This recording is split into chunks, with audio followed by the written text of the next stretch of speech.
Causos de Minas Gerais. Maria Papuda, a véia bruxa que foi expulsa de sua casa por causa da construção de BH e amaldiçoou os governadores de Minas. A antiga capital de Minas Gerais, Ouro Preto, era um lugar ligado ao passado colonial.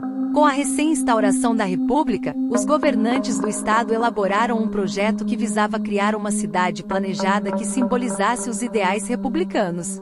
5 localidades foram cotadas para a realização dos estudos objetivando a construção da nova capital mineira: Juiz de Fora, Barbacena, Paraúna, Várzea do Marçal e o Curral del Rei.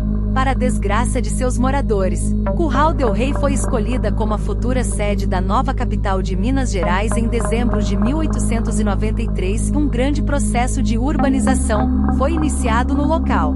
A região de Curral del Rei era conhecida como a Terra dos Papudos, pois existiam muitas pessoas com bócio, popularmente chamado de papo, característica estética que deixava os pescoços das pessoas que sofriam dessa enfermidade com o pescoço inchado. Tal condição se devia pelo fato das habitações dos moradores estarem infestadas de barbeiros, que transmitiam a doença de Chagas, que tem como uma das consequências o bócio. Em virtude do modelo adotado pelos habitantes do local, a taipa, as casas, também apelidadas de cafuas, eram ideais para a reprodução desse inseto, ao possuírem pequenos buracos que serviam de descanso aos barbeiros.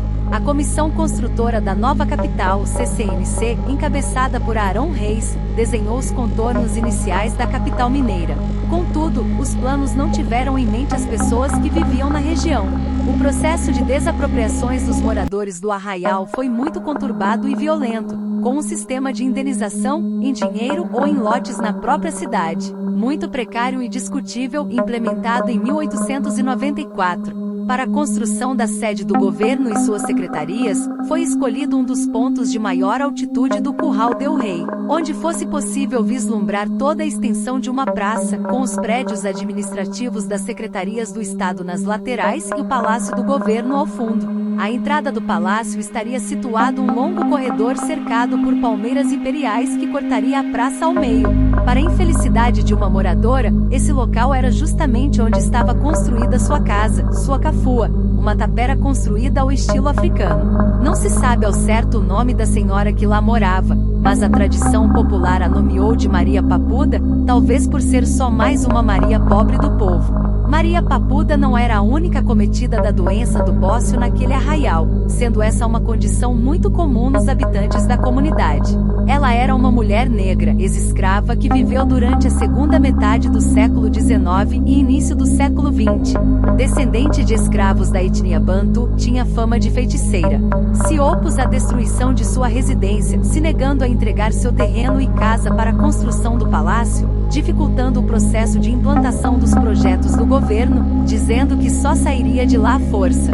Após a humilhação de ser despejada violentamente de seu terreno pelas forças repressoras do Estado e ver demolida sua humilde casa, a velha bruxa se enfureceu e conjurou uma praga dizendo: quando aqui for sede do governo, de 4 em 4 anos, há de morrer um governador, e que os governantes que entrassem em ano par, sofreriam algum tipo de acidente ou morte repentina.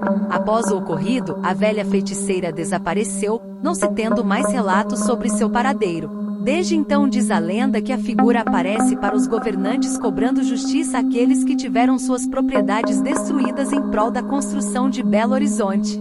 O mito ganhou força quando 4 governadores morreram após a construção do Palácio da Liberdade: Silviano Brandão, em 1902, João Pinheiro, em 1908, Olegário Maciel, em 1933, e Raul Soares, em 1924, sendo que alguns faleceram dentro do palácio e durante o mandato. Verdade ou não, o fato é que Maria Papuda é uma representante histórica da resistência ao projeto de implantação da nova capital e de marginalização da população pobre e negra da cidade de Minas, oficialmente denominada Belo Horizonte em 1901. Alguns governadores levavam a lenda muito a sério.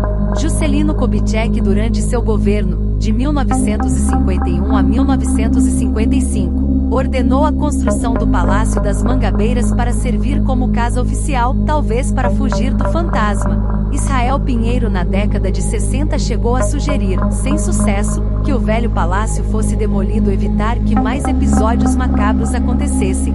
Tancredo Neves recusava-se a ficar no casarão depois das 18 horas, pois relatos diziam que após esse horário eram ouvidos ruídos de portas se abrindo e fechando, barulhos de máquinas de escrever e passos pelos corredores.